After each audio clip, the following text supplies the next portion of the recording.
I think for me the number one issue that most CIOs face is the ability to be able to demonstrate to their organisation that they're competent to their core job, and therefore that they can be trusted to help enable the strategy and take part in the strategy. And I reckon for most CIOs that core issue of how do we demonstrate our competence is the number one issue. And I think what a lot of CIOs get wrong is they think that's about the technology, and it's really not. It's about the service proposition and the perception of the service proposition from their customers and users. Well, so I think the second issue is having demonstrated your competence and earned the trust of your customers and management of the organisation is to be able to demonstrate that you're strategically relevant. So not only are you a good technologist and you know how to manage the technology really well, but that you're strategically relevant and you understand how the business operates. Yep. And that requires not that you come at your conversations from a technology point of view, but you come at them from a business point of view and a business enablement point of view, and trying to drive a deep understanding of the business going forward. And yes, you need to obviously understand technology and what's going on with technology, because those are the tools that we take, but really it's fundamentally about demonstrating strategic and business relevance. So then I think the third issue then is about identifying what technologies are going to help your organisation differentiate itself from its competition. And for that, I think you need to have a very good understanding of what your organisation's purpose is, what they're trying to achieve and what the customers are trying to achieve. And then it's about searching out for technologies of various kinds to try and understand, well, how can we enable that to happen, and how can we enable that in a way that presents an opportunity to differentiate ourselves.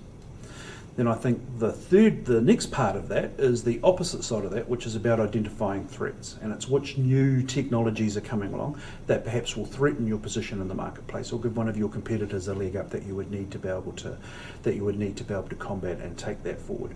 And then so one part is about looking at the opportunities, how do we make ourselves different, and then the second part is then about understanding the threats and things that could potentially be damaging for you as you go forward.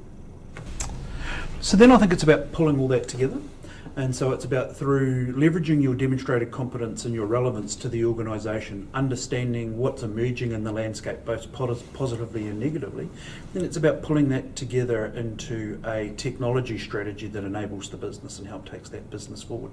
And in my view, the key parts of this isn't so much a 5-year roadmap that talks about expensive investments over time, but it is about understanding the strategic technologies that you want to invest in and build capabilities in, and then it's about tactically implementing them to meet today's business needs as and when the business needs arise.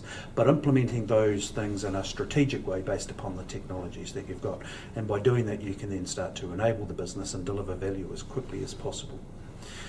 Then I think the final step around this is around keeping an eye on business model innovation, because often the issue isn't a technology in and of itself, which is a threat to us or presents an opportunity to us, but it's actually more how those technologies can be deployed through completely different business models. And we all like to talk about Uber these days as being the classic disruptive company. I reckon that the vast majority of technology that Uber uses is nothing particularly special. What's particularly special is the business model which they've developed and used technology to enable us. And so I think keeping an eye on potential business model innovations, again, that may threaten you or may present an opportunity, is the next thing that we need to do is from a CIO's perspective. It's the last thing on my list, because in order to do that you need to have demonstrated a fairly significant track record of helping to enable the organisation and help take it forward. And those, I think, are the 6 key things that we need to focus on as CIOs to help build our credibility and build success over time. Bimodal and the need for speed. Clearly speed's important in today's economy. I'm personally not a huge fan of bimodal. I think bimodal's a great way to start to get momentum towards agility, but I think it's a terrible ending place, because the logical ending place of a bimodal team is a whole bunch of systems which effectively you leave to rot on the vine and don't maintain, with a premier organisation over on the side doing interesting digital things. And I think the ultimate fallacy of that is that value comes by integrating it all together and having one approach to the marketplace. So while bimodal might be a great way to start to build momentum and build skills, I think we need to actually be agile across everything that we do so that we can present the right customer proposition going forward. So my view of cloud is that for most workloads it's inevitable. And the question of when you progress to cloud predominantly comes down to economics.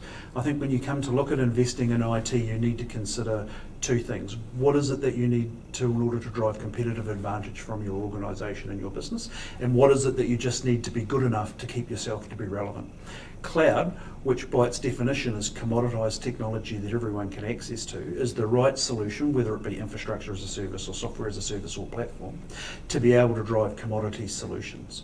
Given that what it's about is commodity solutions, then it's really a matter of price performance that you're getting bang for your buck. Now, it's not just price, it's also about service levels and it's about risk around those commodity aspects, but fundamentally what you're saying is I need to maintain relevance. Cloud is a great way to do that, and it's around price performance for your services to do that. I don't believe cloud, particularly software as a service, is particularly relevant if what you're trying to do is gain competitive advantage through the use of technology, because by definition software as a service is available to everyone, therefore extraordinarily difficult to differentiate from. So I reckon there are two really biggies that are classic mistakes that a lot of organisations and senior management in IT make. The first one is believing that what they do is about technology, whereas it really isn't about technology, it's about providing technology services to the customer, which is fundamentally a customer service proposition rather than a technology one. Technology are the tools we use to provide that service, absolutely, but actually fundamentally it's about customer service, because it's the customers that give us the permission to add more value. And I think the second mistake that I see a lot in organisations is that they rush to implement best practices, believing that best practices will provide the cure for what it is that they need.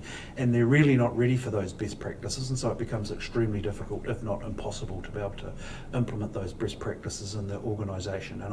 And I liken it to the analogy of how do you get a fat man to run a marathon. And the answer isn't that you go and get marathon running best practice and give it to the fat man, because that would likely kill him. And actually it's the same in an IT organisation. You need to build the skills and capabilities over time by doing the IT equivalent of walking, then jogging, then running, and building up to best practice over time, rather than rushing to best practice. And those are the two big mistakes that I see get made all the time.